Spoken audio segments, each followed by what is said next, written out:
Hi guys, welcome to the Fight Tonight channel. American lightweight Jervonta Davis, who cunningly conquered 3 weight divisions, in the sense that he was satisfied with the WBA World titles in 2 weights, is again dissatisfied with his promoter Floyd Mayweather, from Mayweather Promotions, and advisor Haney, from Premier Boxing Champions. Davis wrote on social media that they were hurting him stupidly, but later deleted the tweet. Nevertheless, there were other segments of the tank, and if the praise "so it fucking shit don't work" can be interpreted in different ways than in the statement, "They put on sale tickets for my fight a month before the event. What the fuck am I to you, Michael Jackson?" There is obvious dissatisfaction. It is possible that Davis is annoyed by the overly calculated fights that Mayweather and Haymon offer him. At least in words, he is eager to fight with Australian George Kambosos Jr. for all the division titles, but Floyd Mayweather has not closed anything.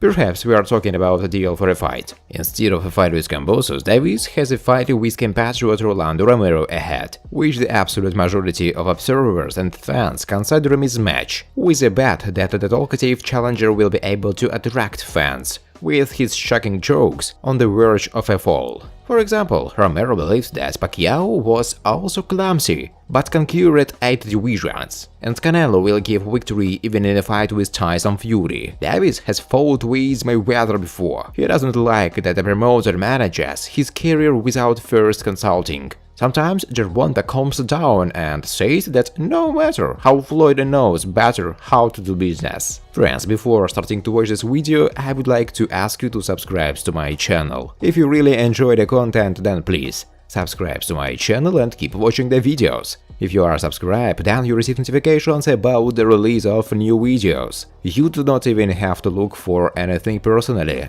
I really want to get 1000 subscribers on my channel. I'm trying very hard absolutely every day and I need your support. Your likes, comments, reposts to social networks. Thanks to everyone who subscribes to my channel. You are my support. Thank you so much. American lightweight prospect Ryan Garcia hopes to fight against former world champion in 3 weight categories Vasily Lomachenko in the future. Lomachenko knows that I can fight. It would be a great fight because he is shorter than me. But he would try to put pressure. It would just be a fun fight. He will be very careful with my shit. He knows that. And I will have to be aware of his pressure and technical skills. I'm looking forward to this fight. I want to fight Teofimo Lopez in the welterweight division and knock him out. I hope I get Gervonta Davis. When I talk about knockout, you guys need to remember that. I will say that I will knock out everyone. The thing is, I don't see anyone escaping. If they do, then great. Boxing is fun for me. You will never have an easy fight with me, Garcia said. The former world champion in the second featherweight, Mexican Miguel Berchelt, who is preparing to make his debut in the new division this weekend, named a priority opponent. Right now I will say that Kambosos, because he holds all the belts. It would be great to become the second absolute Mexican champion in history. We have Canelo Alvarez, and we are all very proud of him. He rose to the division where the Mexicans never showed themselves, and won all the belts. People believe that he has already beaten Chavez. Yes, many will disagree, but he, one way or another, is making his history, the fighter said.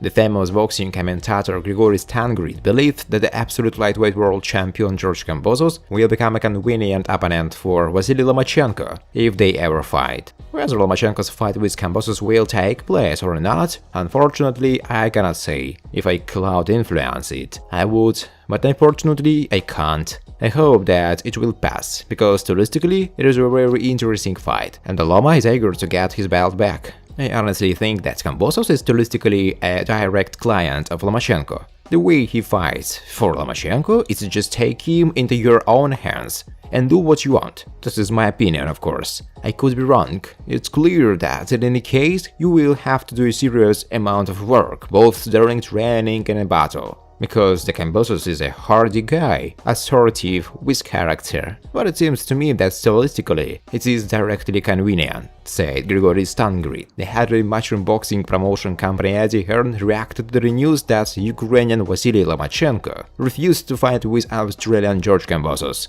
According to Hearn, George has very few options left, and the optimal one is a duel with WBC title holder American Devin Haney. Yesterday we received the news that Loma refused to fight with Kambosos. George kindly said, "I'm going to fight with Devin Haney instead. I don't understand why Kambosos didn't want to fight Devin before. We could have made this deal a long time ago. We have received an offer for this fight, which we are considering with Bill Haney. We won this fight, and there is no doubt that the negotiations will not be difficult. To be honest, the Kambosos team doesn't have many options.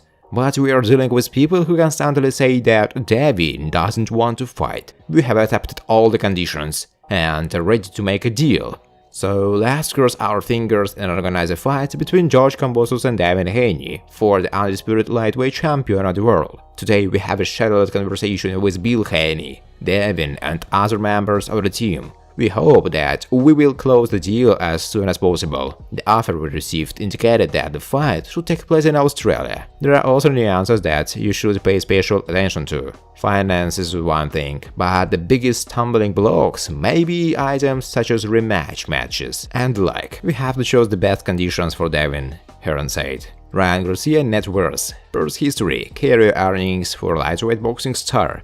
Social media and boxing star Ryan Garcia has a bright future in the ring. The 23-year-old has become a hot commodity for his personality and raw power. At 23, Garcia has a 21-0 record, with 18 wins via knockout. In his last fight, Garcia beat Luke Campbell for the interim WBC lightweight title. After taking time off to recover from surgery and focus on his mental health, Garcia is back in action on April 9. He is set to take on Emmanuel Tagoya inside the Alamodome in San Antonio. Garcia looks to take advantage of his new contract with Golden Boy by competing in as many big fights as possible. He will also look to utilize outside endorsements. The Sporting News looks into how Garcia has accumulated his fortune and where he stands among the wealthiest and most influential athletes in the world. How much does Garcia make? According to Celebrity Net Worth, Ryan Garcia has a net worth of around 10 million in 2022. This comes after signing a 5-year deal with Golden Boy. Garcia has also become a social media influencer, but it is unknown what he has made of TikTok or another social media. After stepping away from the sport in order to deal with some mental health issues, Garcia recently got back in the game and worked for a bit with famed Canelo Alvarez trainer Eddie Reynoso.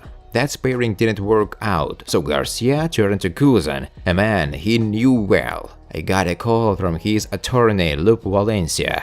Guzan says of the moment Team Garcia reached out to him for his services in a professional capacity. He broke the news that was a decision Ryan and the family had made and offered me the job. I jumped at it, of course, because I've always really liked Ryan. Guzan goes on to address the rumor that Garcia lacks dedication. He really wants to work hard, he says. And he has been working hard, and he always worked hard as far as I was concerned. So the rumor is false? I've only heard about it just in the past couple of days, Guzan says. I just never saw that personally. Guzan goes on to say there are often stories about fighters to be found. That's a lot to concern yourself with, he says. When I really don't want to be concerned with that. Guzan's concern as far as his fighters are concerned is the present. Looking behind and in the past does not do you any good. He adds, "Thanks for watching, guys. If you like this video, please subscribe to my YouTube channel."